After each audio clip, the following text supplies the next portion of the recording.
Hello everyone, thank you for attending my talk today.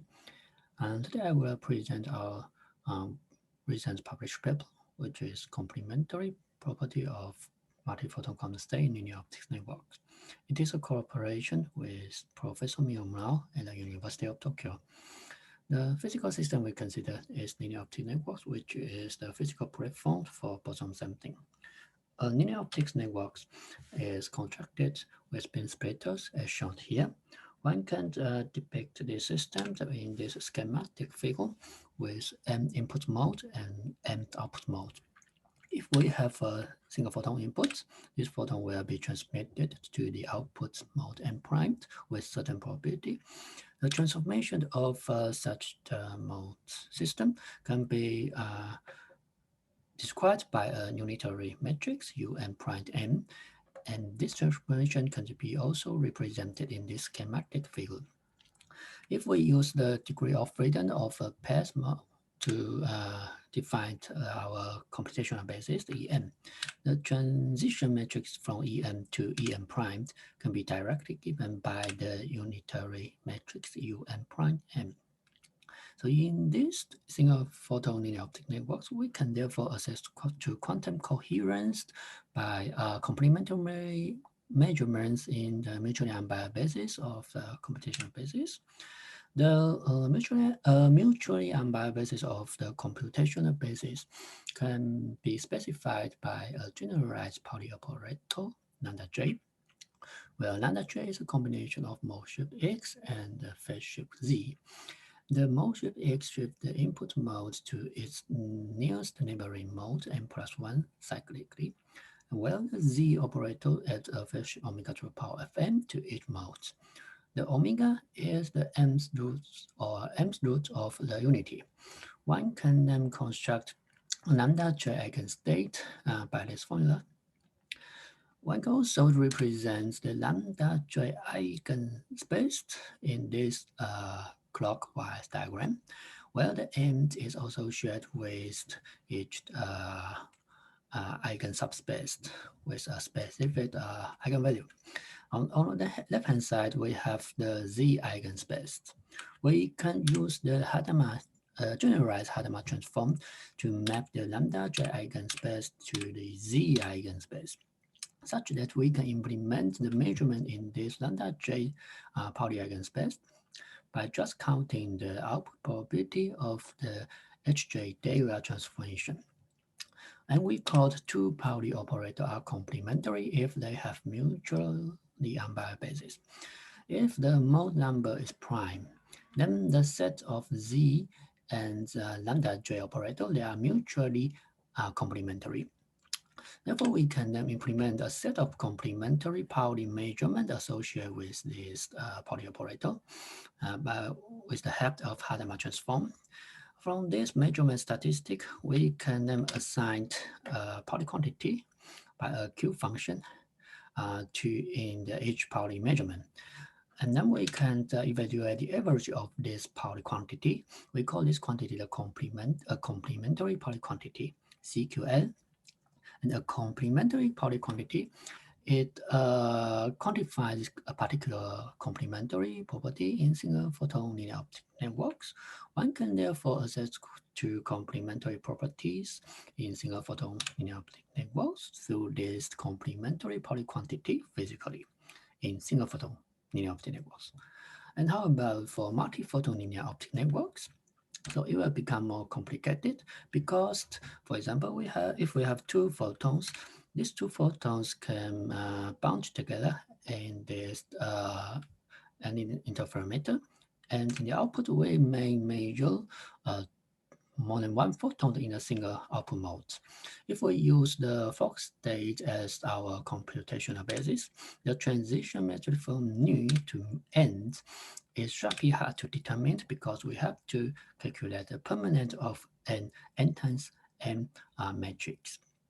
So this will be make it difficult to assess to complementary property in multiphoton linear optics networks physically.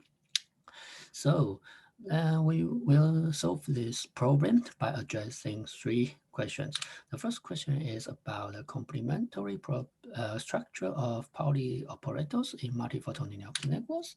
Then we will try to construct Pauli measurement in this system, and we will try to reveal complementary properties physically from this statistic, and we will apply this complementary Pauli quantity to detect, for example, entanglements. So for the first question about complementary structure, we have to understand what is the effect of lambda j operator. For if we apply another j operator on a Fock state, it will first induce a phase shift omega to the power of j times mu of n. Where mu of n, we call it the z clock level of this vector n, which is the sum of all the mode indexes. Then the x operator will shift the n vector translationally and cyclically. So therefore, the lambda j will induce a Pauli subclass, which is generated from this x operator applied on represented Fock state n. And from this class, we can define an irreducible Pauli subspace HEN. So for example, in a 5-mode system, here is the Z eigenspace. If we start from 10100 Fock states, by applying another J operator, we will shift to 01010, and successively we will go back to the initial state, and such that we will identify a irreducible Pauli subspace E1010, and there will be another such kind of Pauli subspace. Within each Pauli subspace, we can then construct eigenstate of lambda j as the uniform superposition of k times performance of lambda j applied on the represented Fock state n. And we use the label n to specify the eigenvalue of the eigenstate. Therefore, we can then use this clockwise diagram to represent the lambda j eigenspace in the multiphoton linear optic networks for 2-photon 5-mode systems. Where in each n level, we have 3 eigenstates within each Pauli subspace, and we can show that within each Pauli subspace, this lambda j eigenstate is mutually unbiased with the computational basis. Here is the Z eigenspace is shown, and we can see that within the Pauli subspace 200, the lambda j eigenstate and the computational eigenbasis, they are mutually unbiased. So this also holds for the Pauli subspace 11000 and 10100. Okay. Therefore, within each Pauli subspace, we have well-defined complement structure.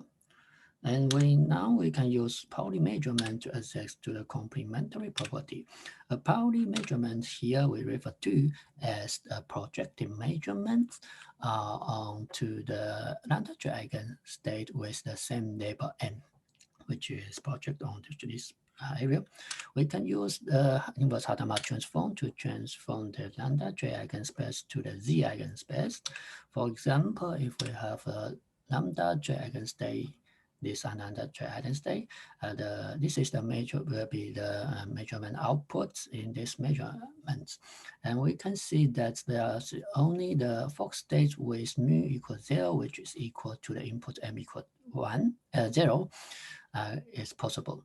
So the same holds for the other two lambda j eigenstate. If we sum over all the Fock state output probability with the fixed mu, we can then get the expectation value of this projection.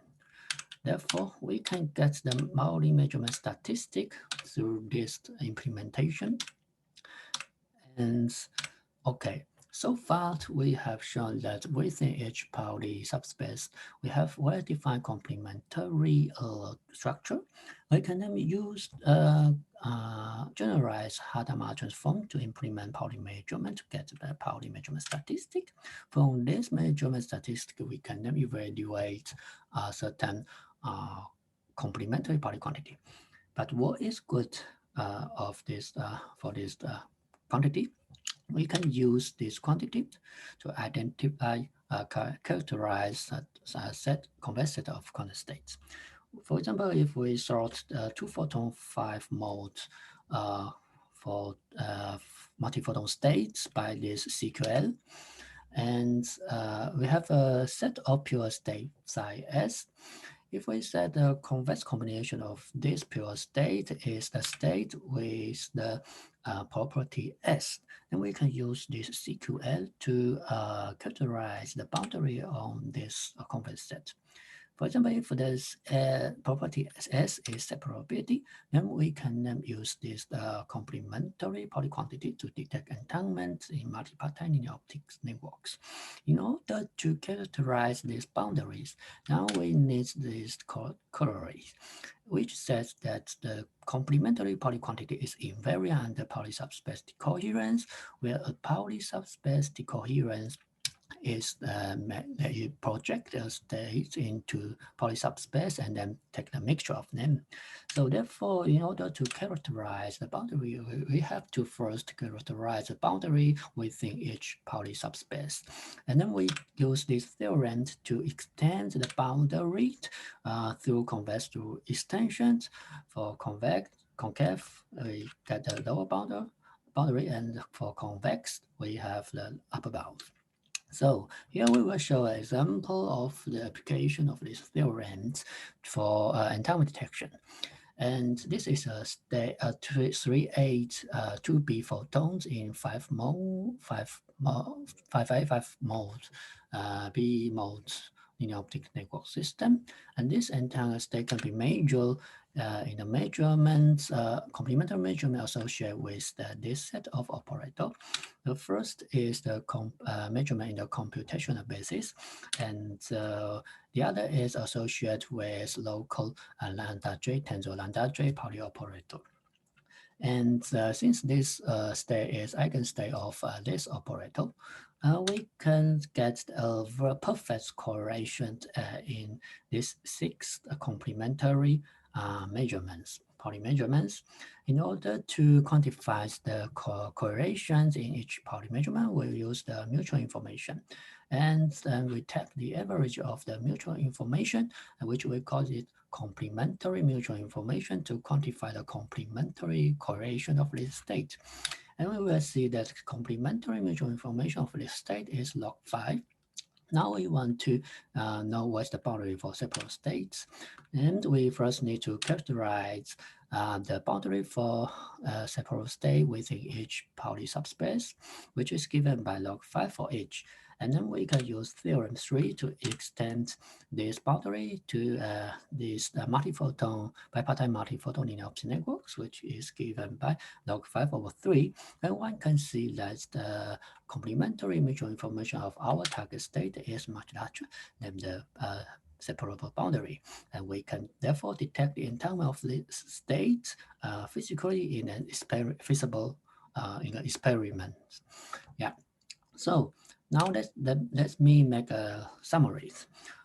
We can summarize the content, the result for this paper using this equation, which tells us the complementary Pauli quantity is invariant under the Pauli subspace decoherence, which tells us that quantum coherence sits in multiphoton linear optic networks. It can be physically assessed by Pauli measurement within each Pauli subspaces. And it also tells us the complementary property of multiphoton linear optic networks can be revealed physically in this complementary Pauli measurements without dealing with the complexity of boson sampling. And we also show an application of our theorem in the characterization of a convex set in multiphoton state in bipartite long system, which is the detection of entanglement. One can also employ this theorem for entanglement dimensionality detection and also for multipartite entanglement detection. Well, okay, thank you very much for your attentions.